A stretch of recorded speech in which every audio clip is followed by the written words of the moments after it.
কাঁঠাল মাখা আজকে প্রথম করলাম, অনেক ভালো লাগলো খাইতে। কাঁঠাল মাখা অনেকের কাছে শুনেছি, অনেকে দেখি খাইছি, কিন্তু খাওয়ার ইচ্ছা হয় না। আজকে হঠাৎ করে কাঁঠাল মাখা খাইতে ইচ্ছে হলো, তাই কাঁঠাল মাখলাম। কেউ নাই, এই জন্য আমি আর আমার বর দুইজন মিলে কাঁঠাল মাখা খাইলাম।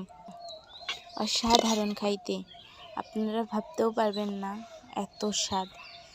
আপনারাও চাইলে মাখে খাইতে পারেন কাঁঠাল মাখা। আমি আগে শুনতাম যে কাঁঠাল মাখা খাইতে অনেক ভালো লাগে, তবে কখনো ট্রাই করিনি। আজকে প্রথম করলাম, ভালো লাগছে। আপনারাও চাইলে খাইতে পারেন, অবশ্যই বানিয়ে খাবেন আপনারা।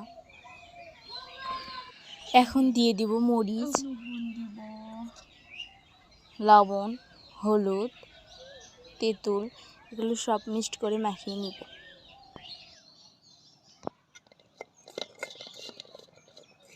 নাও খাও।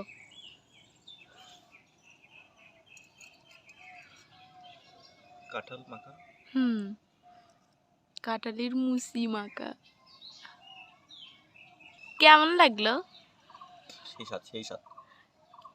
সেই স্বাদ। আপনারা যারা খেতে চান তারা বাড়িতে বানিয়ে খাবেন।